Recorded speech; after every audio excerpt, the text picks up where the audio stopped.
Hello, everybody, and welcome back to our Association Leadership Webinar Series. This is Season 5, Episode 7, Donna. Can you believe that? I can't believe it. Good afternoon, Jordan. Good to see you. First time we've done one of these things together. We've seen each other on webinars many times, but I think it's the first time doing the Association Leadership Series together, so I'm really excited to be doing this with you today. For everybody out there in the audience, I'm Jordan Goldman, Castle Group CEO. And I'm filling in for our founder and chairman, James Donnelly. I know you're all used to seeing him. Hopefully I can fill his shoes today for all of you. Again, I'm joined by the amazing Becker shareholder, Donna Berger. Donna, thank you again. I'm so happy to be here. Thank you. And as we got ready for today's webinar, Donna reminded me to remind all of you that she's not here to give legal advice today and is merely expressing her own opinions on the topic at hand, which, by the way, is harassment in community associations. I know normally we're covering topics like SB 4D or budgets or hurricane season, sort of par for the course in association management. Today's topic is a bit of a different one than we've covered in the past. And I think it's going to cover a lot of ground and be very interesting for everybody on the call today.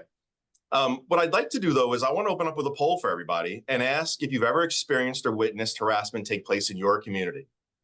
And while that poll's running, Don, I'm going to ask you, I reviewed some of the questions that got submitted beforehand, and there were a lot of questions about the definition of a harassment and what that is. Now, I went and looked on Webster's dictionary, and Webster categorized it as the aggressive pressure or intimidation. Now, I think there's probably a more refined definition that applies better today, so I'll turn it over to you.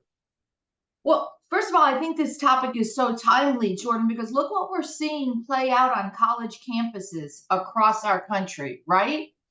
What we're seeing, some people are looking at it, perhaps they're looking at what the students are doing and they're saying they're being harassed. Others say free speech. It's just, it's good protesting. So this concept of harassment, what it is it's subjective and it's fluid. Like you said, you looked up Webster's dictionary. What I can tell you is that every set of governing documents, Jordan, contains a nuisance provision, right? Every set that I've ever seen has a provision put in there by the developer that says you can't do something in your unit, in the community, which disturbs the peaceful enjoyment of your neighbors.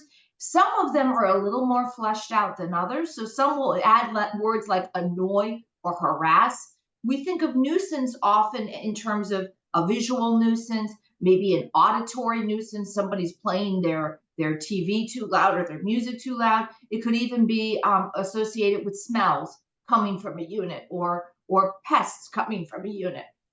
We can add in harassment. So in anticipation of our episode today, I was looking to see if there is any harassment definition in terms of the community association setting. Now, neither the statute nor the administrative code speak to harassment. But I did find a really good definition under the school board code, which classifies harassment as any threatening, insulting, or dehumanizing gesture, use of data, computer software, or written, verbal, or physical conduct directed against a student. Now remember, you could insert the word resident, guest, employee, or school employee that places a student or school employee in reasonable fear of harm to his or her person or damage to his or her property, has the effect of substantially interfering with a student's educational performance, opportunities, or benefits, or has the effect of substantially disrupting the orderly operation of a school. Now, take that framework and insert the words. That covers a lot of ground. Community association, interfering with the manager's ability to undertake his or her work, interfering with the board's ability to conduct a board meeting, interfering with a resident's ability to live peacefully. So I think what needs to happen, Jordan, because the statute doesn't address harassment, is your governing documents and policies need to address it. You know, it's interesting, Donna, that definition certainly covered a lot of ground. And based on the poll answers, 81% of the folks on this Zoom today have experienced or witnessed this happening. So clearly there's a lot of ground to cover. I was anticipating a majority of the folks having experienced this before. 81% is fairly overwhelming. You know, I think it's important to talk too about, we're not talking about the vocal minority, right? People have a obligation to express their opinions and be able to do so in a positive manner. We're talking about harassment, things that are going above and beyond what should be taking place in community associations. And you know, the interesting thing about this is, as you and I spoke, there are different types of harassment. There's resident versus board versus manager, vendor, or another resident. And there's also board member versus board member. So I think what we should probably do to kind of chunk this down for everybody, and this will cover a lot of ground, and I can see you smiling already.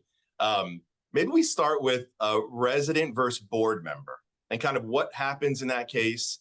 And again, this covers a lot of ground. I do want to make sure we talk about the cyber side of this, social media pages and so forth. Right. But let's start with your definition and observations around resident versus board member harassment. Yeah, there's certainly enough harassment across the board that we're going to dig into today. So let's start with the resident who is harassing the board, or the board feels they are being harassed, Jordan, by a resident or maybe even a group of residents. I want to start out by saying this. If you agree to sit on the board, you have to have a certain amount of tolerance for pushback and criticism. It comes with the job, especially today where more and more board members are really feeling pinched because of the budgetary increases, because it's associated with the increases in insurance premiums, these pending engineering and reserve funding mandates. All of that is creating a perfect storm, and board members more than ever, not that they were ever all that popular with some people in the community, but more than ever, they are feeling that. And what drives a lot of harassment, in my opinion, Jordan, is fear. So normally it's fear that the resident doesn't feel they're being heard. They're afraid of that they're not going to be able to afford to live in the community any longer. They're afraid that they are being targeted for enforcement. They're somehow not, they are somehow being selected for disparate treatment. Now, that is not to excuse the behavior we're going to talk about. What are the tools that a resident has at their disposal if they want to harass the board? Well, certainly repeated document inspection requests, just pounding the board with document inspection requests. And again, we've seen significant legislation this year, Jordan, which is going to criminalize if you don't respond to those document inspection requests timely. They can go to meetings and hold the meeting hostage. They can stand up. They can use profanity. They can start screaming at the board. They can send out mass emails.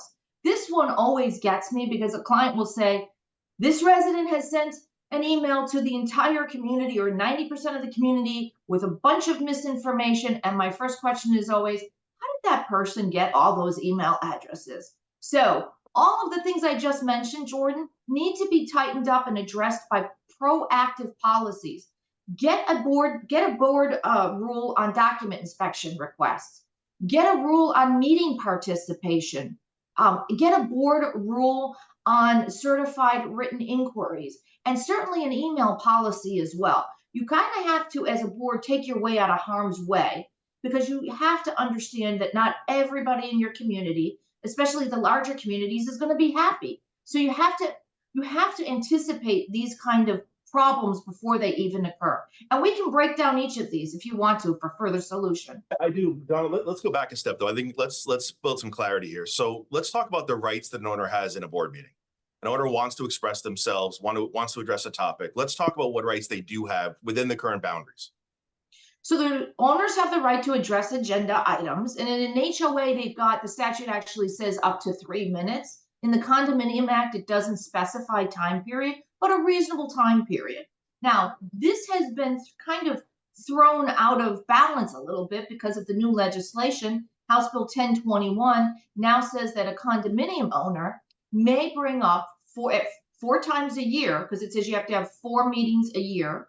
Now, board meetings, I'm referencing. At a minimum. At minimum. They can bring up whatever they want to, whether it's on the agenda or not, if that pertains to the association's financial operations or other operations. And I'll get into that in a minute. So board members have the right, owners have the right, number one, to know that you're having a meeting, okay? So you can't have meetings in secret unless it's closed, to meet with legal counsel to discuss pending or proposed litigation, or the board's meeting in private to discuss personnel issues. So the first thing is the owners have the right to know that the meeting is taking place and to attend. They have the right to speak on agenda items, and now the right to speak on other things. We can talk about that in a second. What they don't have the right to do is disrupt the meeting where nobody can be heard.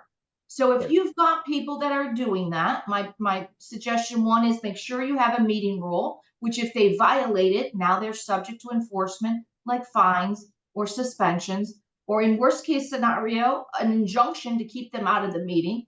But my experience, Jordan, is get a security guard, not Tom, who is your regular security guard. Get an off-duty police officer, have him or her attend the meeting. Again, not your regular one, because people are a little too comfortable with the regular guards.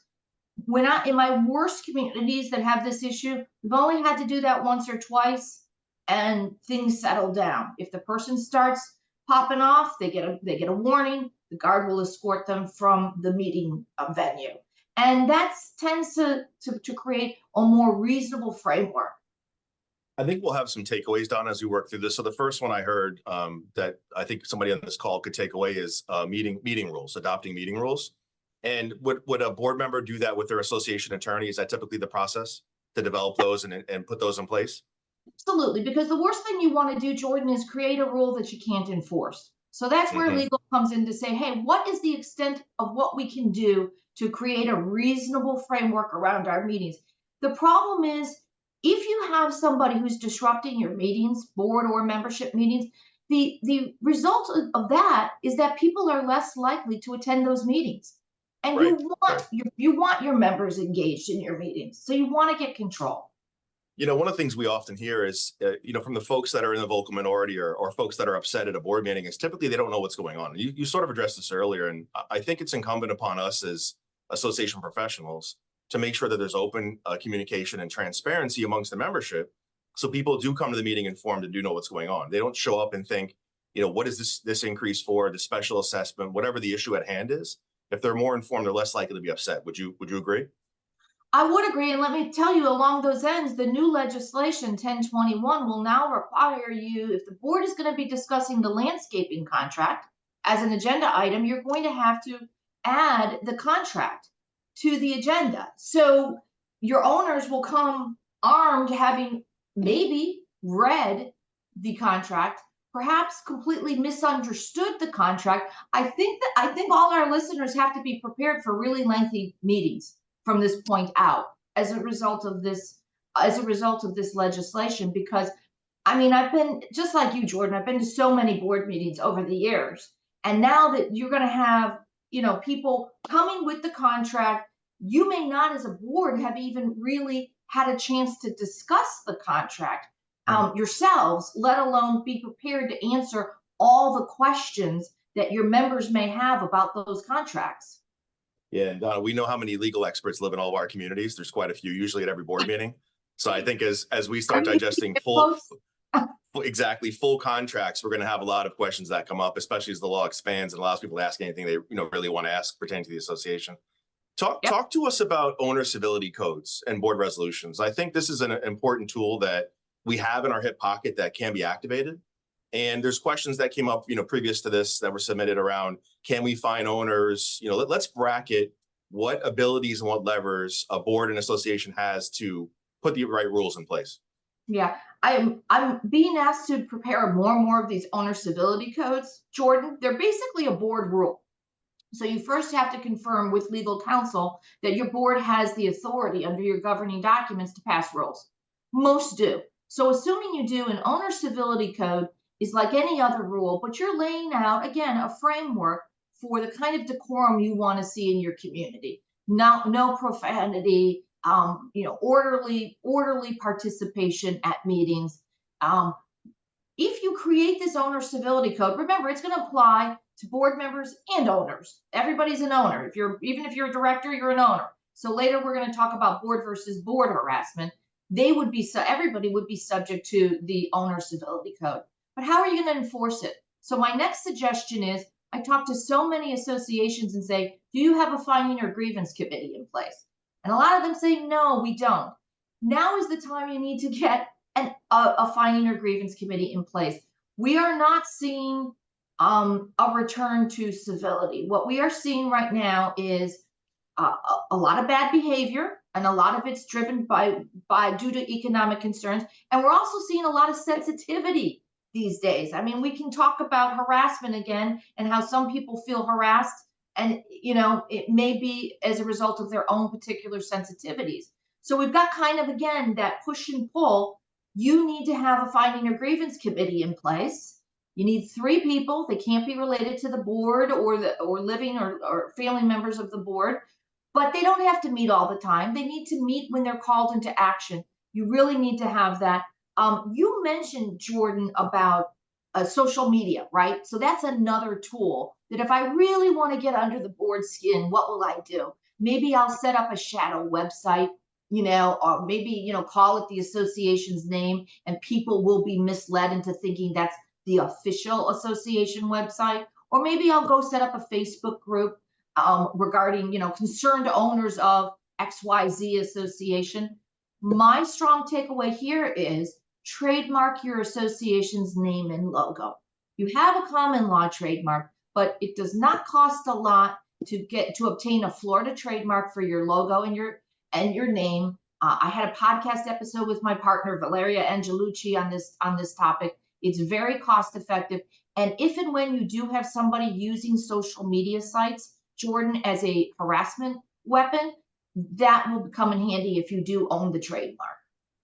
Donna, let's talk about that for a quick second. It's a bit of a tangent topic, but this whole social media approach, you and I have spoken about this in the past, and really what we have found is these quasi official websites or next door things get used when there's a vacuum, right, of communication.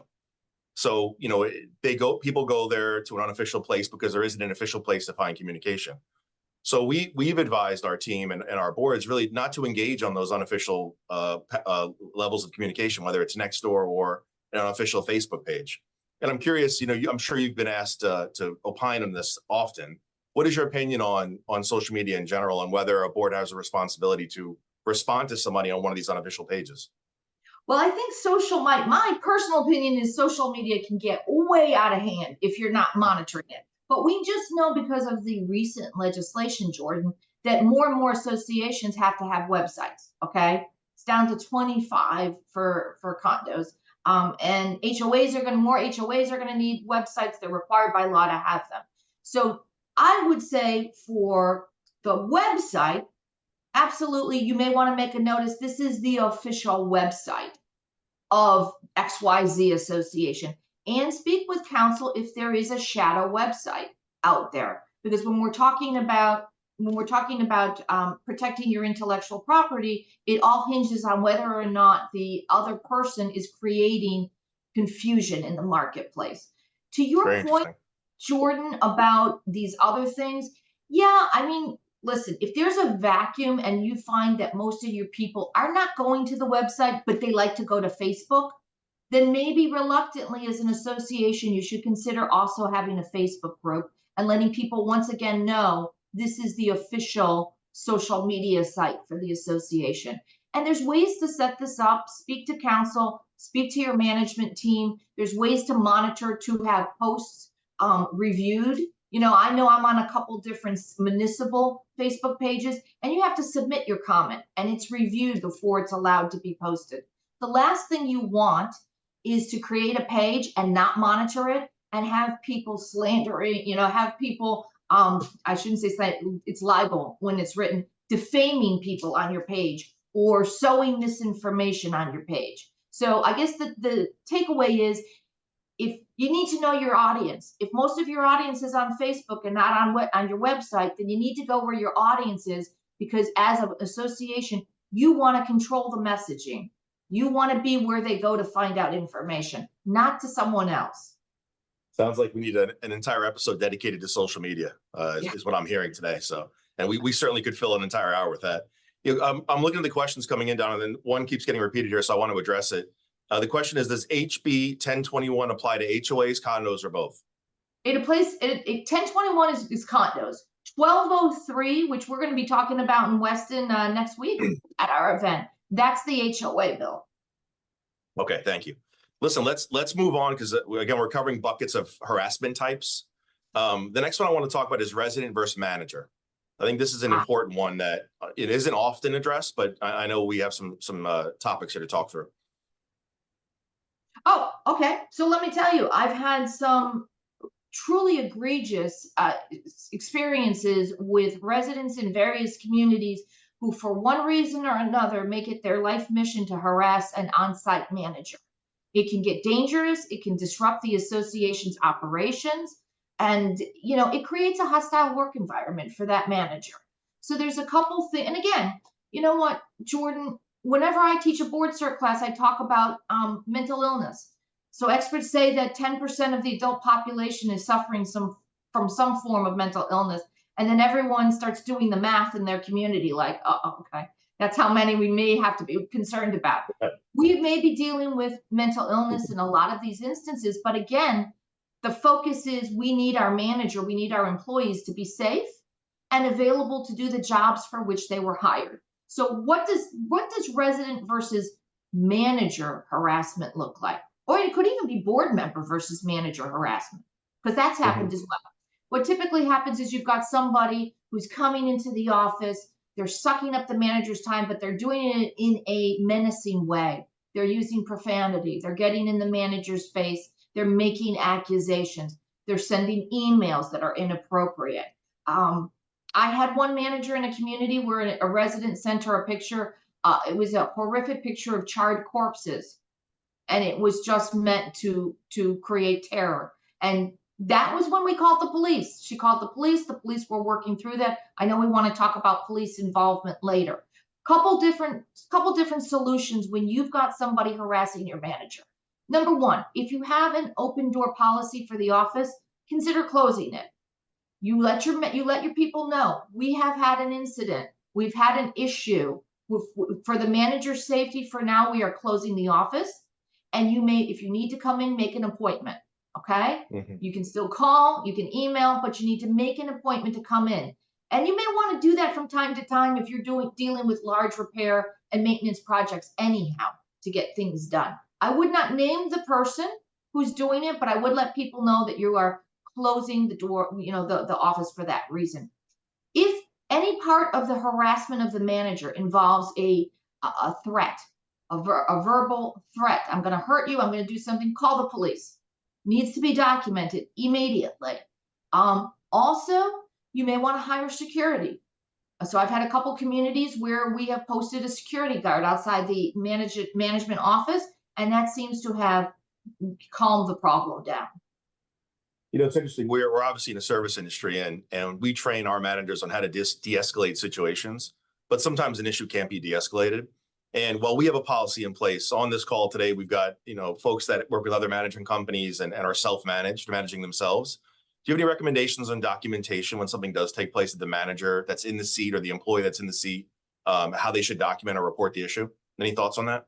Yeah, it's a great question. And I want to start out by saying there's parallel paths you can take at the same time. So call the police and let's get the police report. Call counsel and we'll get a legal demand letter out to that owner saying, hey, we've been advised that this happened on this date and here's the police report. This can never happen again. Also, another takeaway, videotape it. Everybody's got one of these things, right?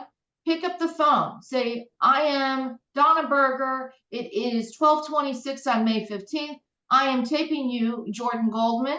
If you don't wish to be taped, I suggest you leave now. We're both being taped today, Donna, so I think we're safe. I know. And we're both nice people who would never do bad things. So, but that's right. That's right. This little thing can give us a lot of documentation as well. So there's a lot of different things. Also, if the harassment took place in front of other people who were in the office at the time, get witness testimony immediately while memories are fresh as to what happened.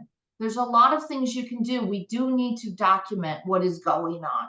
I will tell you, Jordan, if people take the right steps, we can normally nip that kind of behavior in the bud 90% or more of the time.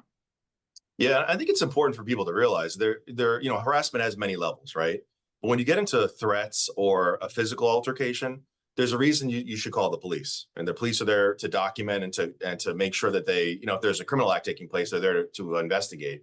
But oftentimes, we'll get phone calls. I know we talked about this earlier, Donna. You'll get a phone call when really it's a police matter. So I think people need to also recognize when in fact they should involve the police or not. Listen, if the question is, should I call the police? Call the police. If they Right. come out and say it's nothing, it's nothing. But if it's even in your head, should I call the police to call them? Better safe than sorry. Of course, of course. Let's talk a bit about resident versus vendor harassment.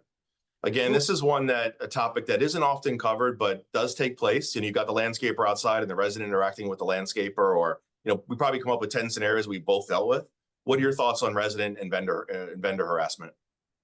Here are my thoughts. You know, if you have this personality type in your community, right, Jordan? You know, if you have that person who is sitting, staring out their window, waiting for the landscaper or the pool guy or the roofer to show up, and then they're going to scurry downstairs and interfere and start directing them. Tell your vendors ahead of time. We have somebody who may approach you. Okay. We're dealing with it. This person has no authority to direct you. And please let us know if it's an issue. Okay.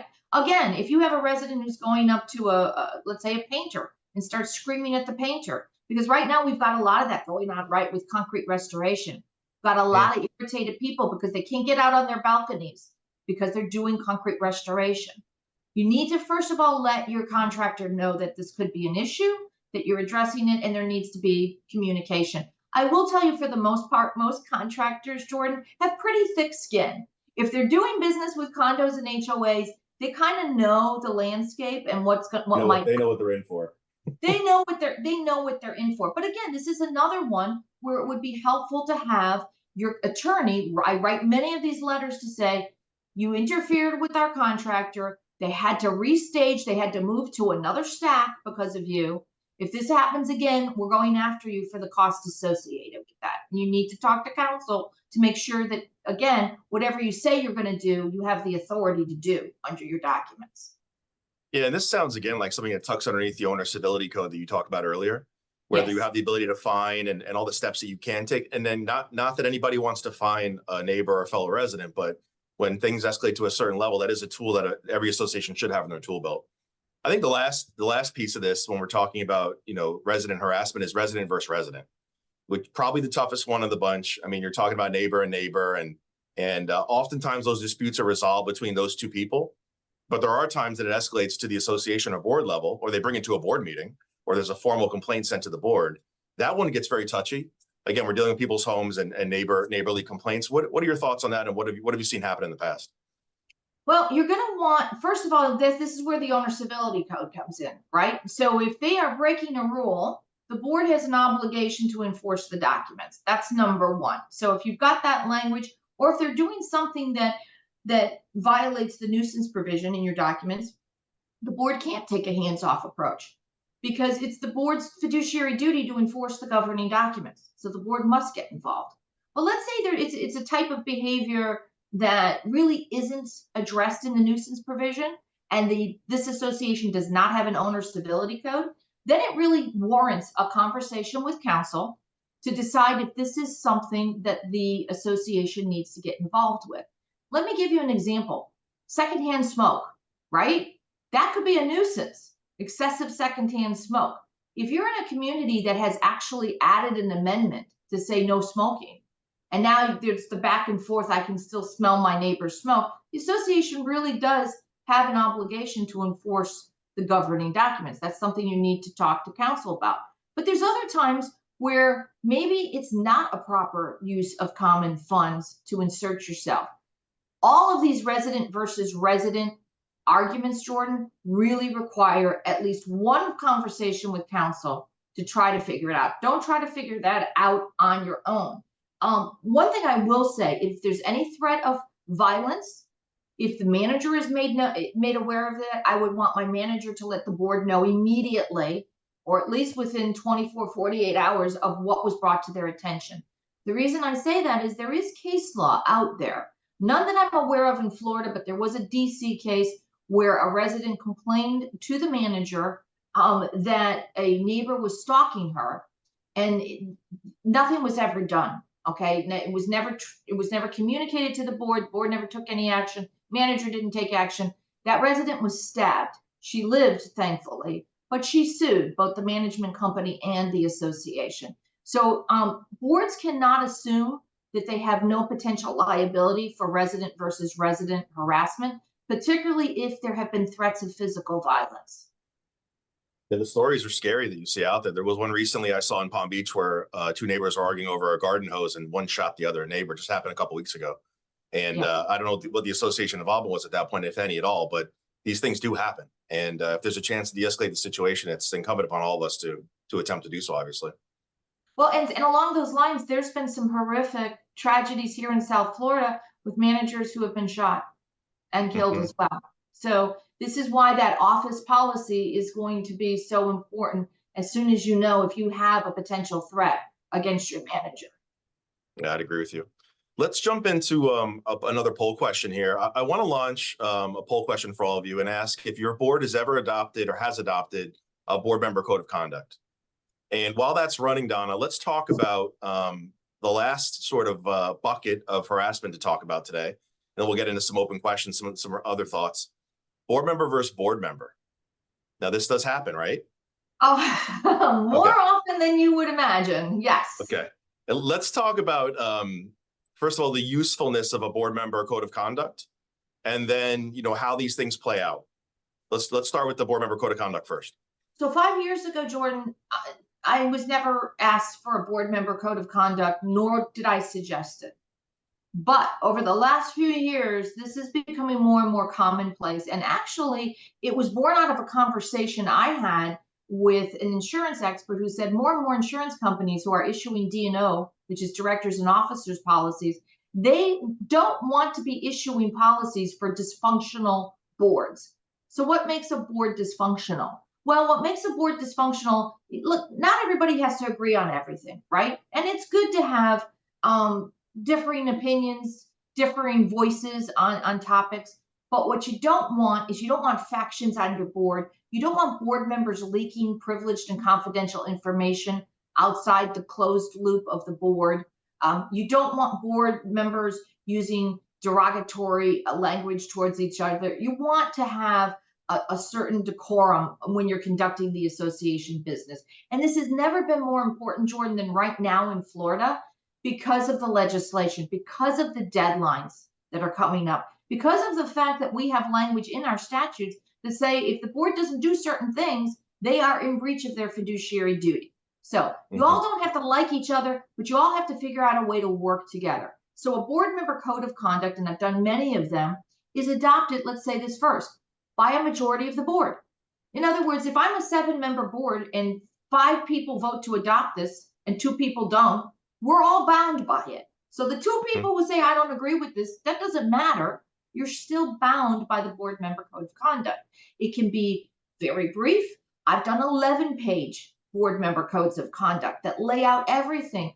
Who has the authority to deal with the vendors? Who is going to respond when there's an emergency? Who is going to sign the checks? Who is going to deal with a unit owner complaint? A lot of times people get on boards, Jordan, and there's no training. The outgoing boards may not sit down and say, here's our projects. You're just kind of thrust into it. Some boards are better than others, but a board member code of conduct can be really useful. Now, what it can't do. Let's talk about what it can't do. You can't use that to throw a director off the board, okay?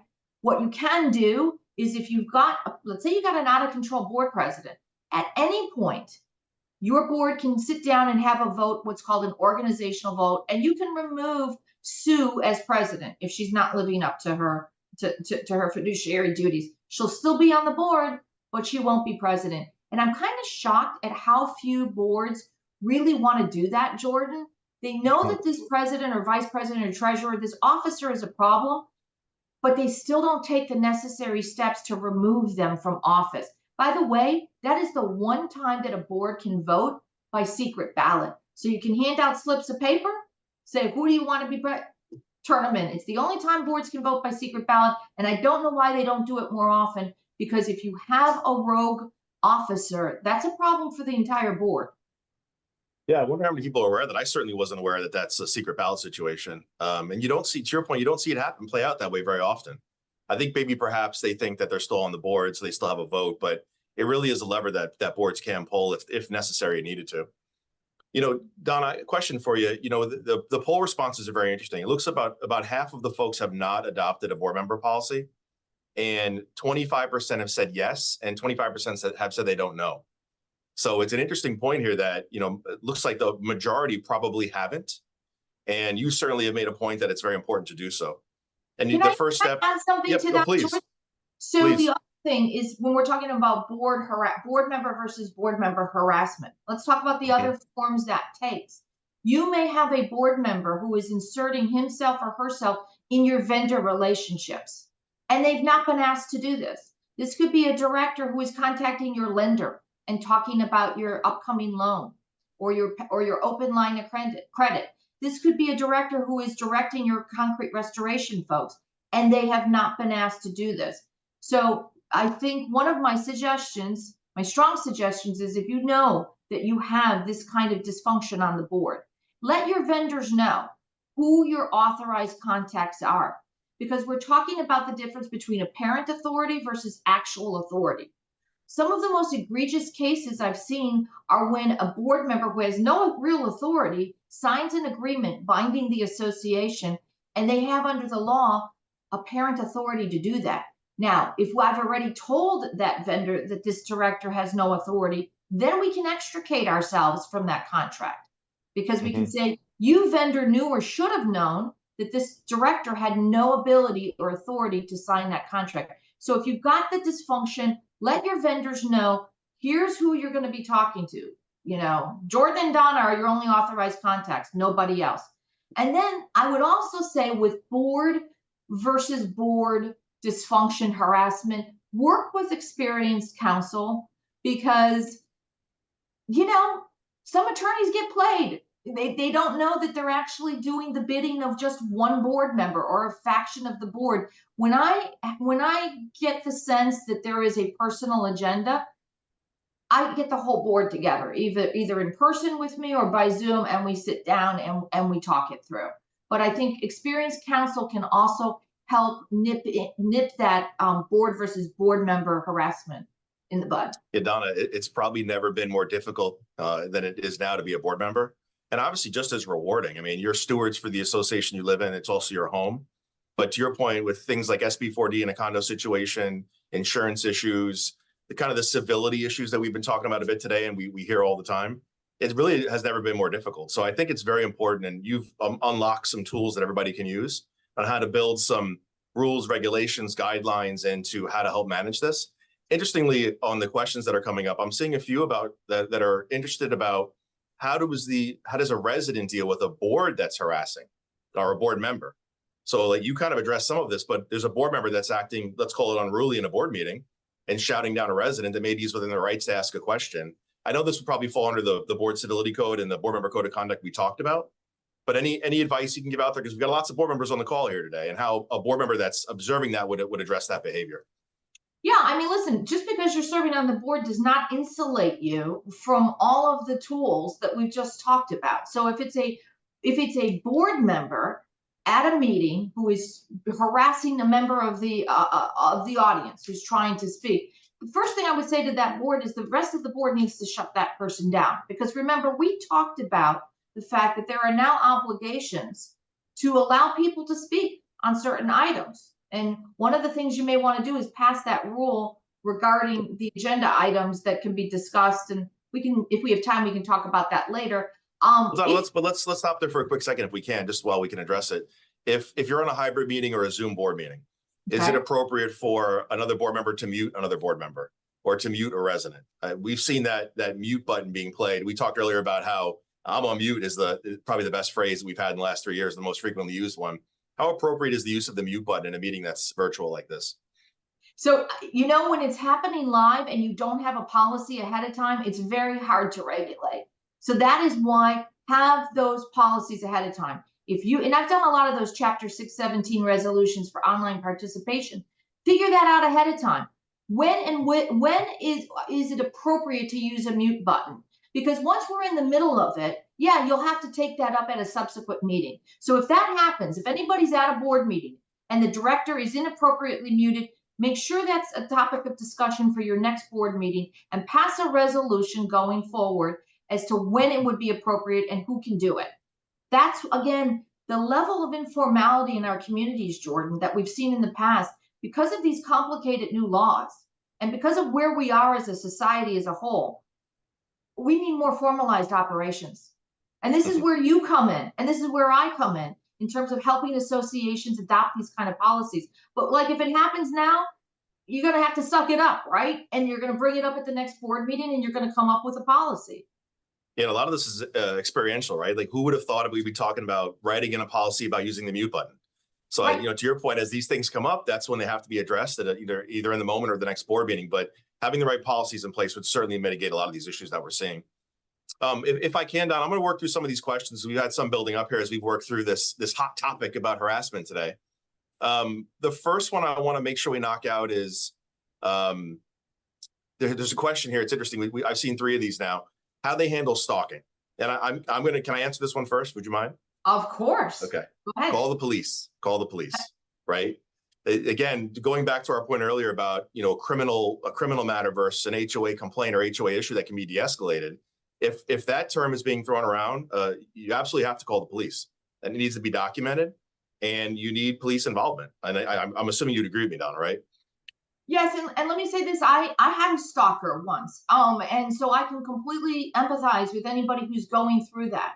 Mine was a cyber stalker. Those can be the most disconcerting because you can get 300 emails in your inbox, and then they keep changing their addresses and everything.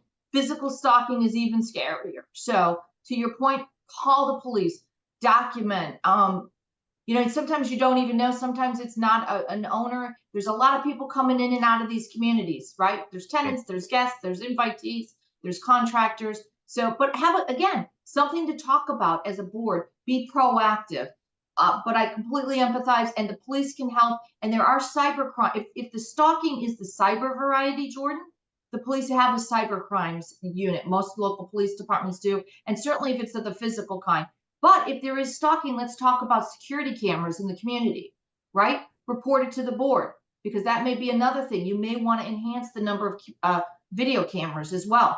If the stalker is a owner's guest, talk with counsel about getting let's say it's somebody or an occupant, talk to counsel about getting that person removed from the community. And it's still a situation where you need to call the police, right? Whether you have cameras or not, the police will be the ones that would come in and monitor those cameras or request the video of what took place. Police and counsel about what can be done. Yep. Again, bouncing around a bit here, but there's a good question here about what to do if a board does not want to adopt some of the things that we've talked about today, whether it's a board code of conduct or a policy around how a community is governed. What can an association do to motivate a board to take those steps that we believe is necessary? Well, I think board members, generally speaking, I think they're receptive to what the association members need and want. The first thing is vote in a board that's going to be receptive. If there's certain policies you need and you've got a board right now that's just like, nope, we've always done it this way, not changing. One of your biggest tools is vote in a new board. If it involves life safety issues and you can't wait until next year's meeting, then you can always mount a recall. Your other option is to reach out to, you've got the ombudsman's office, you've got the division of condominiums, so you can always file a complaint, or there's plenty of people that contact their own private counsel and ask what their rights are. That's good advice. Let's talk about, go back and talk about HB 1021 for a bit. You and I spoke earlier about some of the laws that could potentially be in place around records requests and what owners can ask at meetings. Let's expand a bit about what could potentially be coming down the pipe on HB 1021. Well, when you say you want an overview, Jordan, I mean, listen, we've got right now, they call it Condo 3.0, and it was Representative Vicky Lopez's bill, and I had the good fortune to sit in on a panel where she was discussing the bill. It's always nice to hear directly from the bill sponsor what the legislative intent is. They call it 3.0, but there was not a lot in this bill about the milestone inspections or the structural integrity reserve study. There was some language in here about notice requirements in terms of after you've received the SIRS, how quickly you have to get that out and notify your members. But the bill this bill, like 1203, which is for HOAs, was really in response to the hammocks HOA issue. There's, these legislators have had a lot of input from Miami-Dade residents who have suffered under some bad boards and some mismanagement by their boards in their communities. So this focused on failed document inspection requests. It focused on voting improprieties. It focused on kickbacks. I think most board members know they should not be taking kickbacks, right? And by the way, in those cases that I referenced, the people were prosecuted, and I think some of them are even in jail already. So we already had laws on the books to deal with that. My concerns about 1021 overall is I think it doesn't take into account how associations truly operate, okay? The harassment does flow in both directions, okay? This bill, again, is a reflection that, every owner is trying to do the right thing and every board member may be not so good. That's not it. As we all know on this call, there's a lot of challenges in both directions. There's a lot of challenges that boards and managers face because you've got owners who are throwing up hurdles, especially now when you're trying to increase the budget and you have to increase the budget. So I would say this, you definitely need a document inspection rule, because now there are criminal penalties if you fail to comply repeatedly, and repeatedly is defined as twice in a 12-month period. And again, it may be an owner saying, I believe that the association willfully kept these records apart, away from me. So even if you come out on the winning end of that dispute, better to have your document inspection rule in place. You now need a checklist. There's a lot more we can get. Is there anything specific about 1021 you want to talk about? Let's talk about what somebody can ask in a meeting as far as questions and what a resident can ask a board for information on. I think this kind of falls underneath but that was a great overview. And I should remind everybody that this webinar will be on our website for recorded. And if you'd like to do it later, if you missed any part of it, but let's talk about what somebody can ask in a meeting and the expansion of that whole process. Okay, so this is where I see 1021 as a mixed bag, Jordan. So it requires boards to meet at least 4 times a year.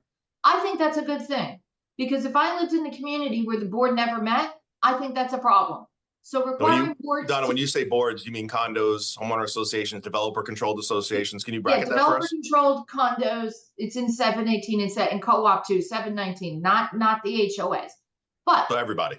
Right, but it's condo. It's a board meeting, not a membership meeting, but you have to meet 4 times a year. Mm-hmm. I think that's a good thing. I think boards should be meeting throughout the year. And I think a lot of this harassment could be addressed if people heard more from the board. But it's a human instinct to pull back and want to meet less if you have troublemakers in the community. Well, this is our point, Donna, about open communication and transparency. The more, to your point, the more that you can engage the community and they understand what's going on, the less likely you are to have issues that escalate. Right. So meeting 4 times a year is good. Here's the problem. They went a step further, Jordan, and they said that owners can bring up non-agenda items. So they can bring up, and they can talk about financial operations, which is great. But what if you're having a meeting and it's to approve the landscaping contract and really nothing more? We're going to approve the landscaping contract. We're going to talk about the patio furniture and then adjournment. And I stand up and I say, what's line 16 in the budget mean? Mm-hmm. It's not a budget meeting. You didn't bring the budget with you. What does that mean? Now, I will tell you that the bill sponsor was asked that question on her panel, and she said they must give you a response. Well, there's nothing in the law that says that if you show up at a meeting and I don't have the budget in front of me and you ask me what line 16 means, that I have to give you an answer. So now boards have two decisions, 2 options. Do you require people, if they're going to talk off topic, to submit their questions in writing, let's say 72 hours in advance, so the board can bring the budget with? Or do you just let it happen? And if they get lucky and they ask a question that you have an answer to, you can provide it. Otherwise, no, and take it up at the next meeting. That is left unanswered under this legislation, Jordan. I think I see some questions relative to this. How does this impact what a board can vote on and discuss themselves? I don't think it doesn't impact that.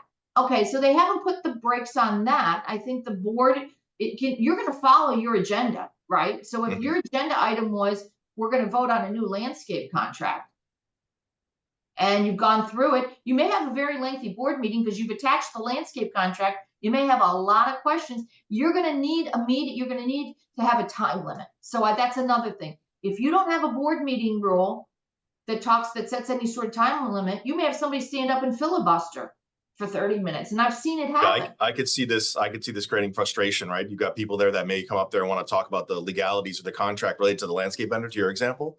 And other people want to get to actual issues that are at hand that are posted on the agenda, right? Lengthy board meetings for sure. Can I make a practical suggestion? Just born out, not legal. We love, Donna, on these webinars, we love practical suggestions. So as many as you want to fire out. Don't give somebody a microphone. Hold it, but don't hand it to them. I've been to meetings with hundreds of units and they have helpers go around and they will hand somebody the microphone. You can't get it back. So don't do that. So the person that has the ability to ask a question, but you don't have to provide them access for it to be broadcast, is what you're saying. I'm saying don't hand them a microphone so they can, and then you can't get it back and they talk for 40 minutes. Sure. Let's go through some of these questions here. So I see some questions around 1021. The question is it enacted into law yet? And if not, when? It hasn't been signed yet. So what has been signed by the governor is 1029, which is the My Safe Florida Condo pilot program. I'm sure you've discussed that on your webinar, and we'll discuss it in the future. That's been signed into law. As of this morning, I do not believe 1021 has been signed yet, but we're May 15th. So this does not surprise me that 1021 and 1203 haven't. Remember, these bills have effective dates of July 1st. So we do believe that they will be sent over to the governor. We do believe they will become law. Any rough idea when you believe that will actually happen? If experience is any indicator, I will tell you that normally it gets there by the end of May. They tend to send the big condo and HOA bills last for whatever reason. Right. Okay. There's some comments here about certain counties having community liaison officers, and perhaps that being a resource for associations or dedicated to associations. Have you had any experience with that before? I really haven't. Have you? Tell me about it. I haven't. No, I haven't. I think in some cases the local police departments have dedicated somebody that can respond to issues relative to board meeting civility and things of that nature. I have seen board meetings where you've had police there. I'm sure you've seen these as well. They've been invited or paid by the hour. I from personal experience, if that can be avoided, I think that's always obviously the number one option. Having a police presence at a board meeting, doesn't build a sense of community necessarily. As necessary as it might be at times, it really doesn't build that neighborly, relationship. Well, in some of my large communities, they routinely get the police chief out, the fire chief out, at least once a year, they get their local community leaders out in the really large communities. I think that's a great idea because that to me does build a sense of community. I have told clients to use off-duty police officers if their meetings have become so disruptive. And again, this is something that you wouldn't do on a regular basis, just on an as-needed basis. But I do also recommend if you have any questions regarding security, remember, you can have police come out and give you a map out a report for you of what you need to do in terms of enhancing your security. The other thing it's a great point, Donna. The other thing that the police, local municipalities are typically interested in doing is coming out and speaking to the residents. So you certainly could, I think in many cases, invite out the police chief or local police to speak to the residents about what they've seen, what they've experienced, what to do. We talked about stalkers before. To your point, they can come out and look at security issues or cameras. Use the resources we have available to us. And I think in most cases, we probably don't pull that lever often enough. And sexual predators too. So if you do come across and you believe there's potentially a sexual predator in the community, I have had associations have police come out and discuss what that means and give a little, again, this is not something a volunteer board should be grappling with. That's something you want the police to handle. Well, Donna, we've come to the end of our time here today. This certainly flew by. I think we've identified a few episodes that could peel off from this one, including social media, which would be a hot topic. Any closing comments that you'd like to express to the viewers today? Well, I know we've got a lot of people listening, and listen, this was a difficult, challenging topic, but I will say this, with the new laws, it can be a little scary. They're definitely challenging, but attending webinars like this, you can navigate these changes as a volunteer board. You just need to know how to do it. So happy to be part of the resources here that you look to. And thanks so much, Jordan, for having me on. Thanks for having me, Donna. I'll return back to the James Donnelly stand-in again next time. So our next episode, just for everybody listening, is June 12th from 12 to 1. I want to thank everybody for listening today. I hope you found it valuable. Again, this will be posted on our website shortly. Again, Donna, thank you, and look forward to the next time. Bye, everybody.